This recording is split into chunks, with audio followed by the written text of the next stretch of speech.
اس لیے فرمایا اللہ نے عورت کی جنت بہت آسان رکھی ہے، اگر وہ فرائض اور واجبات کا اہتمام کر رہی اور اپنے میاں کی اطاعت کر رہی تو جنت کا ہر دروازہ اس کو اپنی طرف بلائے گا کہ تیرے لیے جنت کا ہر دروازہ کھلا ہے۔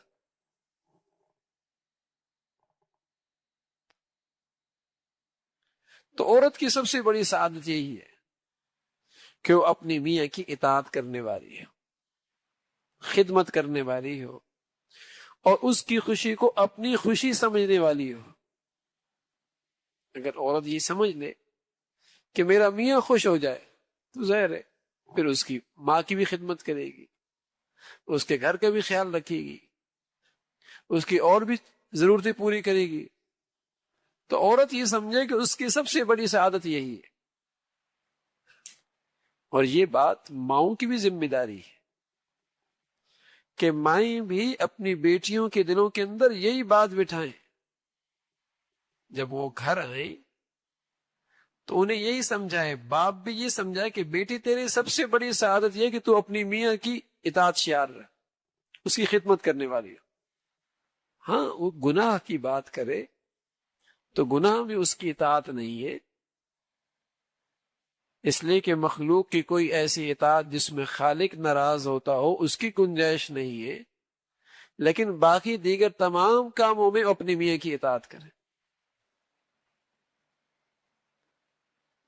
یہاں تک کہ اگر اس نے باہر نکلنا بھی ہے تو میاں کی اجازت سے نکلے،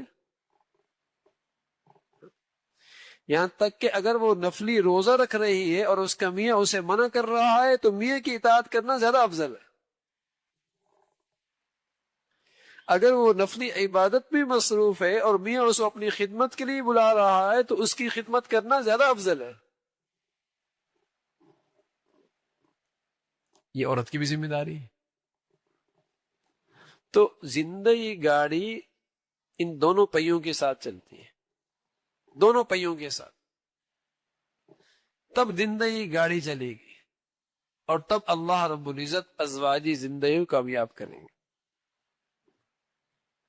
وہ ہر وقت اس انتظار میں رہے کس طریقے سے میں اپنے میاں کے دل جیتوں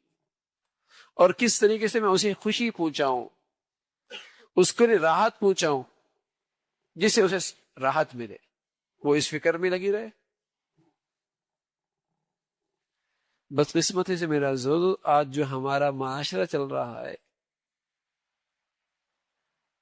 آج ہماری بچیوں کے اندر سے یہ چیزیں نکلتی چلی جا رہی ہیں، یہ چیزیں نکلتی چلی جا رہی ہیں، اور بعض بد نصیب لوگوں نے تو اسے تنگ نظری جسے کہیں کہ تاریخ خیال کہنا شروع کر دیا کہ عورت کو بند کر دیا، قید کر دیا۔ ان کی عجیب سوچ ہے، اگر یہی عورت باہر جا کر نوکری کرے، دوسروں کی خدمت کرے تو بہت ترقی یافتہ، اور اپنی میاں کی خدمت کرے تو یہ قید ہے۔ حالانکہ بچی کی اصل سعادت یہ تھی کہ وہ اپنے گھر میں خدمت کرے، اپنے شوہر کی خدمت کرے، لیکن آہستہ آہستہ اب یہ مزاج عورتوں کے اندر سے بچیوں سے نکلتا چلا جا رہا، ان کے گھر کا کام بوجھ بنتا چلا جا رہا ہے۔ حالانکہ حضور علیہ الصلوۃ والسلام نے فرمایا کہ اگر بچی گھر کے اندر کام کاج کرتی ہے تو اللہ اس کے اس کام کاج پر بھی عبادت کا اجر دیتے۔ برتن سنبھال کے رکھ رہی ہے، صفائی کر رہی ہے، گھر کو صاف ستھرا رکھ رہی ہے، تو اللہ اس پر بھی اسے عبادت کا ثواب دے گا۔ تو میرے عزیزو، اس طریقے سے زندگی گزرتی۔